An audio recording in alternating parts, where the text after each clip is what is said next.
বন্ধুসকল নমস্কাৰ এই মুহূৰ্তত কৰ্মচাৰীসকলৰ জ্ঞাতাৰ্থে ওল্ড পেঞ্চন স্কিমৰ সৈতে জড়িত একেবাৰে শেহতীয়া যিটো গুৰুত্বপূৰ্ণ ইনফৰমেশ্যন প্ৰকাশ হৈছে অৰ্থাৎ মহামান্য উচ্চতম ন্যায়ালয়ে যিটো ৰায় দিছে এই গুৰুত্বপূৰ্ণ ইনফৰমেশ্যনটো আজিৰ এই ভিডিঅ'টোৰ জৰিয়তে আপোনালোকক জনাবলৈ যত্ন কৰিম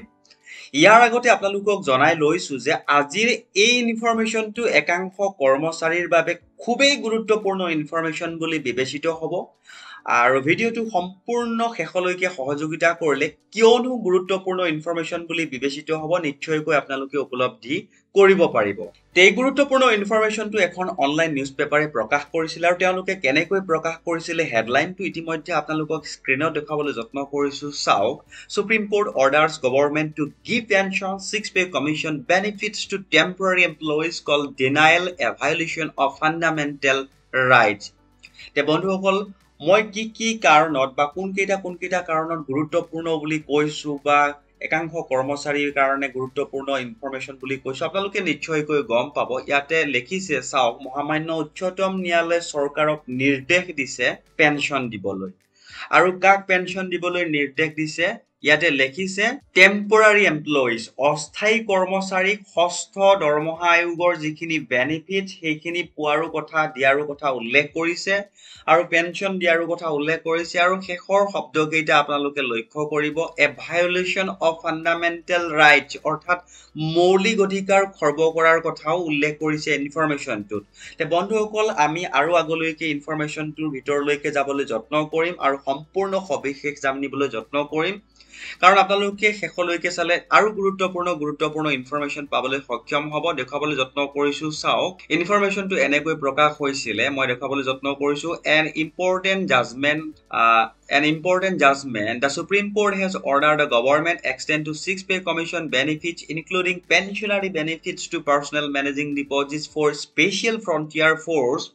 6 individuals recruited on temporary basis in the 1970s and denied these benefits despite over 30 years of service had appealed to the court after their requests were rejected in 2012 te বন্ধুসকল চাওক ছজন কৰ্মচাৰীৰ কথাটো উল্লেখ কৰিছে তেওঁলোকৰ সাৰ্ভিসৰ ওপৰতে গোটেই ইনফৰমেশ্যনটো প্ৰকাশ হৈছে আৰু ইনফৰমেশ্যনটোৰ সম্পূৰ্ণ সবিশেষ চাওক দেখাবলৈ যত্ন কৰিছো ইয়াতে এনেকৈ প্ৰকাশ হৈছিল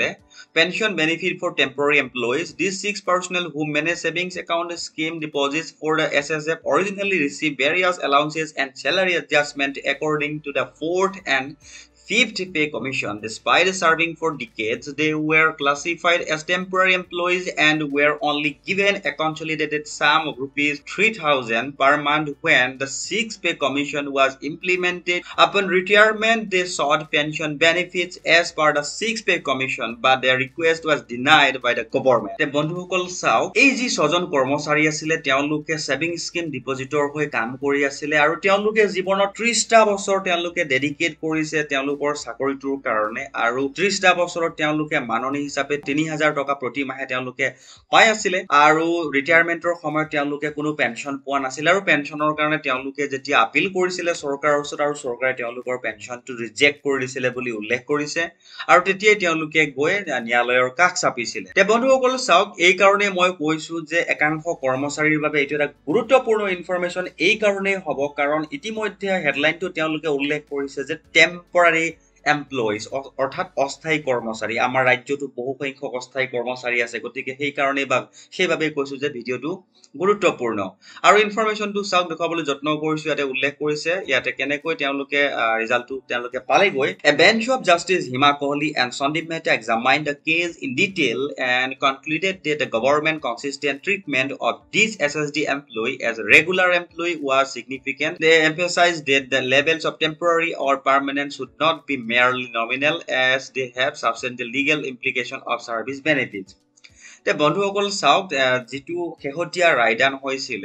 জাস্টিস হিমা কোহলি আৰু সন্দীপ মেহতাই গোটেই কেছটো এক্সামাইন কৰিলে গোটেই কেছটো চালে আৰু শেষত এটা সিদ্ধান্তত উপনীত হ'ল যে চৰকাৰে যেহেতু তেওঁলোকক অস্থায়ী কৰ্মচাৰী হিচাপে নিয়োগ কৰিছিল যদিও তেওঁলোকে কিন্তু ৰেগুলাৰ কৰ্মচাৰীৰ দৰে গোটেই জীৱনটো তেওঁলোকে ডেডিকেট কৰিলে অৰ্থাৎ তেওঁলোকে সাৰ্ভিসটোত নিজকে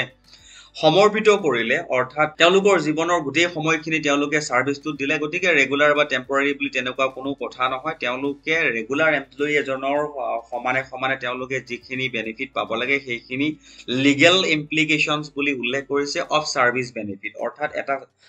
এজন ৰেগুলাৰ কৰ্মচাৰী নিয়মীয়া কৰ্মচাৰীৰ যিখিনি সাৰ্ভিস বেনিফিট আছে তেওঁলোকে গোটেইখিনি তেওঁলোকৰ এইটো লিগেল ইমপ্লিকেশনস বুলি উল্লেখ কৰিছে বন্ধুসকল এইখিনি আপোনালোকক অনুৰোধ কৰিবলৈ বিচাৰো যদি আগলৈ এনেকুৱা গুৰুত্বপূৰ্ণ ইনফৰমেশন চাকৰিৰ সৈতে জড়িত শেহতীয়াকৈ প্ৰকাশ হোৱা কাৰেন্ট আপডেটসমূহ যদি আপোনালোকে পাই থাকিবলৈ বিচাৰে তেতিয়াহলে আমাৰ চেনেলটো সাবস্ক্ৰাইব কৰি হাতত ৰাখিব বুলি আশা ৰাখিলোঁ